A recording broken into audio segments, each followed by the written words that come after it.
What's up, welcome back to Nowstalgia. Dave here with a review of Industry Season 4 out in full on HBO.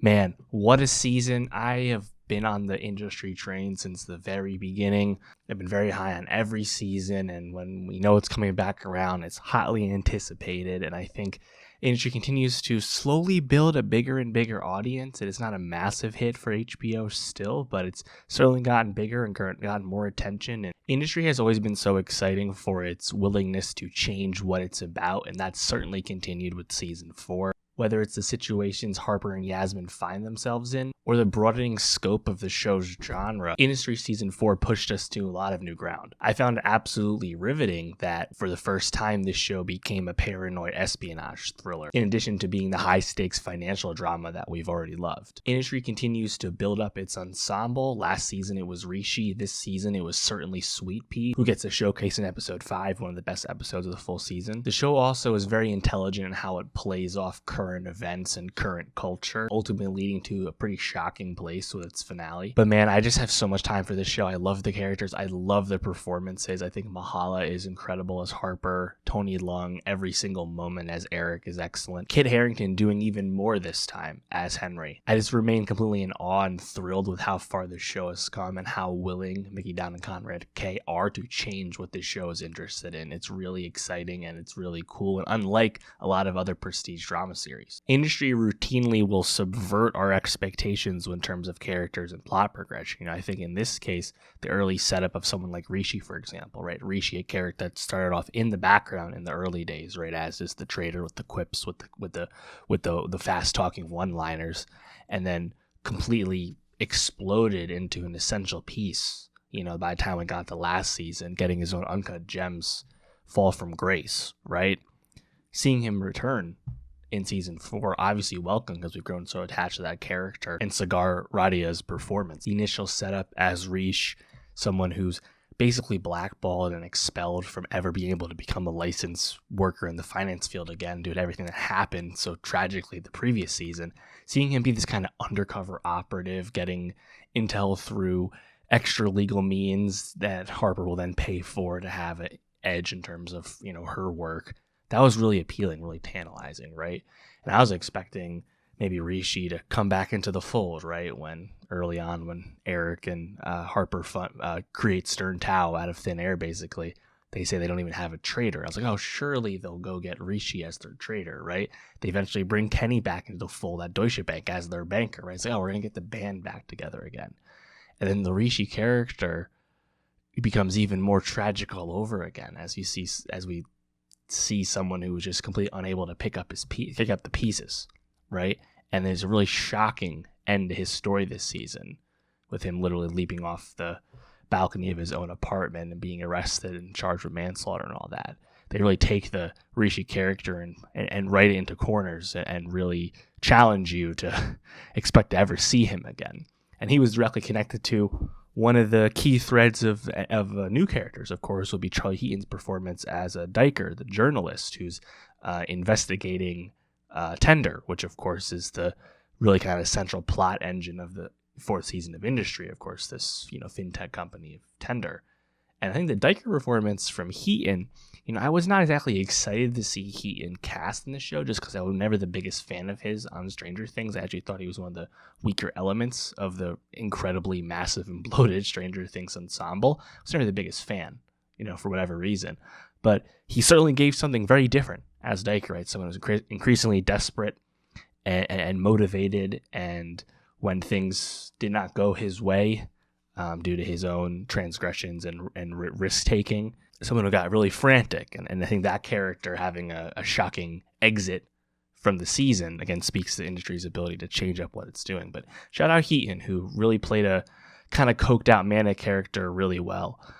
Man, though, I think what was so cool about this season to me is I really think the core plot is some of the best Industry's ever had, right? I think obviously the early seasons of Industry, season 1 and 2, when they're doing high stakes, tension filled trading on the Pierpoint floor, we feel so far away from that at this point, despite how much we like that. But now I think Eric and Harper, these two sharks who have been at each other's throats and been mortal enemies, and they keep coming back to each other, and how they circle each other this season and work together and really kind of let out towards one another for the first time. Harper losing her mom, Eric coming to grips with the fact that he's a deadbeat, unloving dad and has a emptiness in his place in where he should feel love for his own children. And there's some really good conversations between them, but I think just the general id that they carry together remains really entertaining. Myha'la as a performance I've always really enjoyed because the Harper Stern character, not the most expressive person, right? Someone who's so consumed by her need to win, her need to dominate, right? And like that's just the nature of the work she's in, and that's why her and Eric get on so well when things are good, because they're both cut from the same cloth. The Sterntown stuff was cool. Industry has created such a compelling and vast world where we're in this world of high stakes finance, but now we're also in the world of like high class elitist society in Britain, of course. And Yasmin has brought us directly into that following her marriage to Henry last season. But how that interacts with the finance world and this, I think, kind of class commentary that industry is putting forward very frequently. I mean, right-wing populist politicians from the Reform Party are introduced this season as well, and perhaps they'll be more important next season. Yasmin is really cozying up to these people, something that even Harper feels pretty uneasy about in the finale here. The world has gotten really vast on industry. From the very beginning, I think industry is engendered a lot of fans because it's able to take you through this really complicated world at times, especially the finance side of things, the financial jargon that often comes up in terms of what they're talking about, whether it's the investment or the business side of things. It doesn't necessarily matter because emotionally, you always understand what's going on with these characters. It really speaks to the strength of the writing on this show. And the show also has really specific and unique music. I think the score to this show is really effective and essential with communicating how you're supposed to feel about things. The show continues to look like $1 million as well. I mean, episode 5, I don't know if they actually shot in Accra, Ghana, but it was certainly very convincing either way. They obviously were shooting out in the world on location. And talk about a showcase, talk about a coming out party frequently for the character of Sweet Pea Golightly. I think Miriam Petch as Sweet Pea has, kind of like Rishi before her, done a lot with a little over time, and her character certainly came forward quite a bit last season. But to get that like really showcase episode where she is the essential driving force of exposing the scope and scale and severity of Tender's fraud, the fact that this was a completely insolvent business that was lying about everything to get ahead. And I think how the movie portrays the Whitney side of things, the show portrays the Whitney side of things with that is also very interesting. But the Sweet Pea performance in that episode, I thought was sensational. I'm very much looking forward to seeing more of that character, just because she feels so important these days. You know, and it does feel like there's room too, with of course Harper and Yasmin on 2 very different tracks, and of course Rob leaving the show, not on this season, of course. The character of Kwabena, I think, is maybe a little bit less effective. He only has a lot less to do. It's really cool to see Toheeb Jimoh, Emmy winner from Ted Lasso.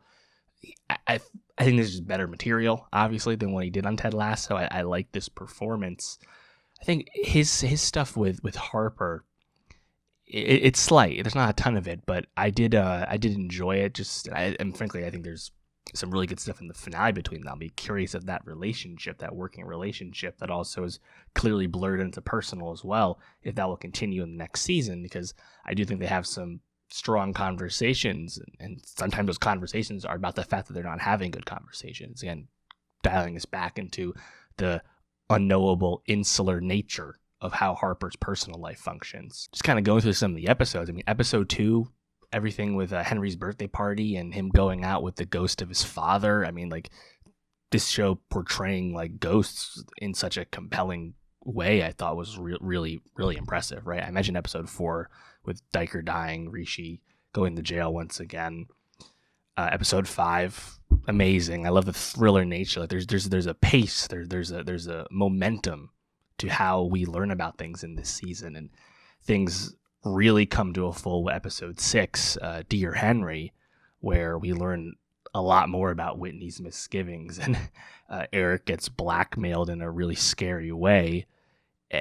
We also learn about Whitney's the scope of his predicament, being extorted by the Russian MSB, him being a Russian agent. We don't even know where that lies. Is Whitney a assumed name he made? He sings Whitney Houston at one point. Is his identity completely fabricated? Like, it's crazy, like, how far it goes, and you just get a lot of this dropped on you in episode 6. We learned that Kieran ship because Haley was effectively being used as a escort of sorts to extort powerful men to benefit Whitney later. I just never saw something like that coming, but I thought it really worked. Like, I really enjoyed those twists there.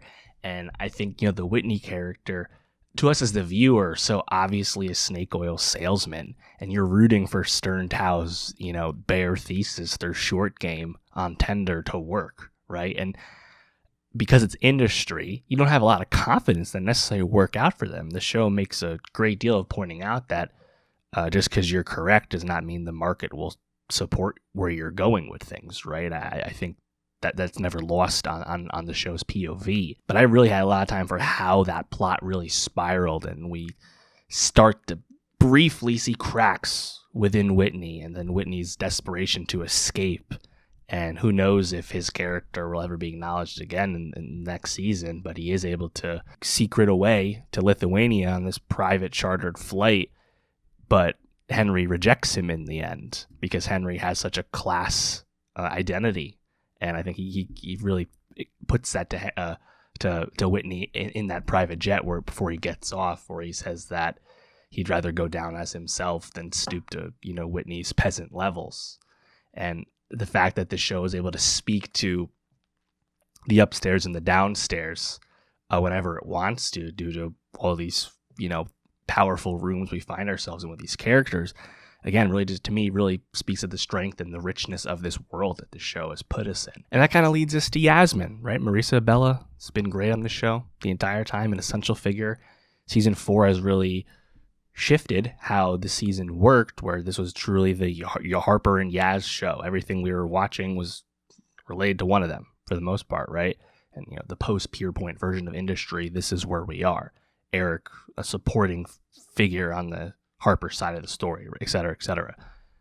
Yasmin, pushes her way into Tender, working under her husband, who's the CEO, of course.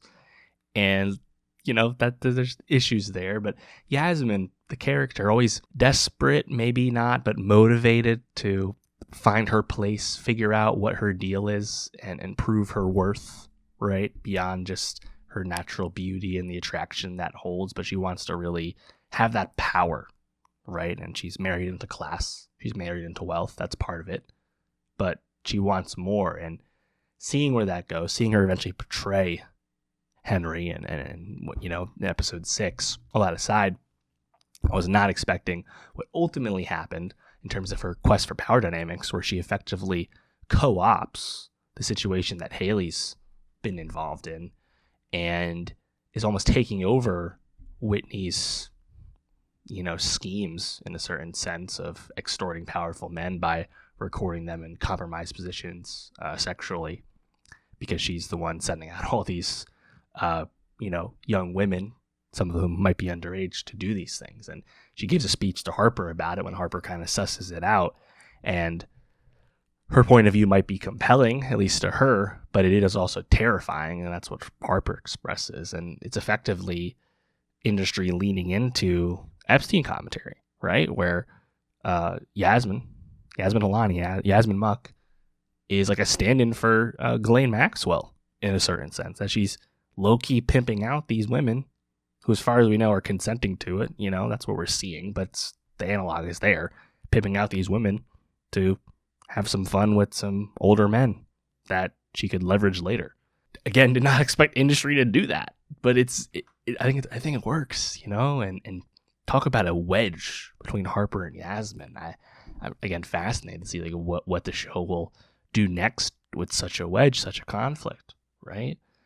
The show can really be whatever it needs to be, and that's what's so thrilling about it to me. Ultimately, for me, I don't have an issue with the characters being portrayed not being, quote, likable or anything like that, because I find this just such rich and dramatic stuff that I don't need to root for them or agree with their values, if they have any. Most of them don't. I don't have to be aligned with that to find it entertaining, the storytelling. And I think Mickey Down and Conrad K, they've accomplished so much with this show through 4 seasons already. What's next for this show will be riveting, I'm sure. And then whatever their post-industry work is, obviously will be very exciting as well. But yeah, shout out Industry Season 4. Best TV show of the year thus far. And we've had a lot of good stuff, right? 97 Kingdoms, The Pit Season 2. HBO's been cooking. More stuff to come very soon that I'm looking forward to. But right now, I mean, this is at the top. I have a hard time seeing this not being very close to the top when the year is done. Shout out Industry. Let me know, though, what did you think of Industry Season 4? How did you like the shifts that the show has done structurally? What did you think of the plot this season? Where are you at with the show? And for more TV reviews, subscribe, and I'll see you next time.